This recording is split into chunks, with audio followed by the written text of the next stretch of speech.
আসসালামু আলাইকুম আমার প্রিয় বন্ধুরা, আমি ক্লাস 7 এর বার্ষিক পরীক্ষায় 4.79 পেয়ে তৃতীয় স্থান অধিকার করেছি। এবং আমি একটি পুরস্কার পেয়েছি যা তোমাদেরকে এখন আনবক্সিং করে দেখাবো। চলো শুরু করা যাক।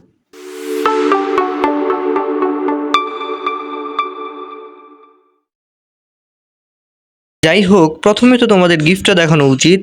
কাজেই ম্যাজিক করে গিফটটি আনি। কাট করার জন্য আমাদের লাগবে কাছি।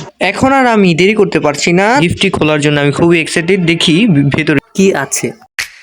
রেজাল্ট দেওয়ার আগে আমার অনুভূতি। রেজাল্ট পাওয়ার আগে আমি টেনশনই করি নাই, কারণ আমি জানি যেমন কর্ম তেমন ফল। যেমন আমি পরীক্ষা দিয়েছি ঠিক তেমনই আমার রেজাল্ট আসবে। যেহেতু আমাদের একটি দোকান আছে, তাই দোকানে টাইম দিয়ে পড়ালেখায় টাইম দেওয়াটা আমার জন্য খুব কষ্টকর ছিল। এজন্য আমি দোকানে টাইম দেওয়ার পাশাপাশি পড়ালেখাটা সবচেয়ে বেশি গুরুত্ব দিয়েছি। এজন্যই মূলত আমি পরীক্ষায় একটি ভালো রেজাল্ট পেয়েছি। যেদিন রেজাল্ট দিবে সেদিন সকালে আমি সকাল সকাল উঠে গিয়েছি এবং দোকানে 11টা পর্যন্ত বসে প্রস্তুত হয়ে চলে গেলাম আমার স্কুলে। গিয়ে দেখলাম আমার ক্লাসমেটরা দাঁড়িয়ে আছে স্কুলের প্রাঙ্গণে। তাদের সাথে কুশল বিনিময় করে চলে গেলাম বসার জায়গায়। কিছুক্ষণ আমাদের স্কুলের গণ্যমান্য ব্যক্তিরা গুরুত্বপূর্ণ লেকচার দিলেন। লেকচার শেষে যারা প্রথম, দ্বিতীয়, তৃতীয় হয়েছে তাদেরকে পুরস্কার বিতরণ করা হলো।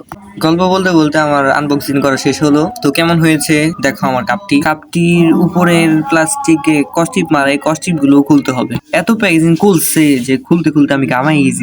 আর এই ভিডিওটা করতে এবং আমার ক্যামেরা সেটিং করতে খুব কষ্ট হয়েছে। এই ভিডিওটা শুধুমাত্র রিকোয়েস্টে করা হয়েছে। তো কেমন লাগলো আমার মকটি তা অবশ্যই কমেন্টে জানাবো, এবং আমার চ্যানেলে যদি তুমি নতুন হয়ে থাকো তাহলে অবশ্যই চ্যানেলটা সাবস্ক্রাইব করে দিও। অনেক হলো আমার কথাবার্তা, যদি কথায় কোনো ভুল ত্রুটি থাকে তাহলে অবশ্যই ক্ষমা দৃষ্টিতে দেখবা। ভালো থেকো সবাই, আল্লাহ হাফেজ।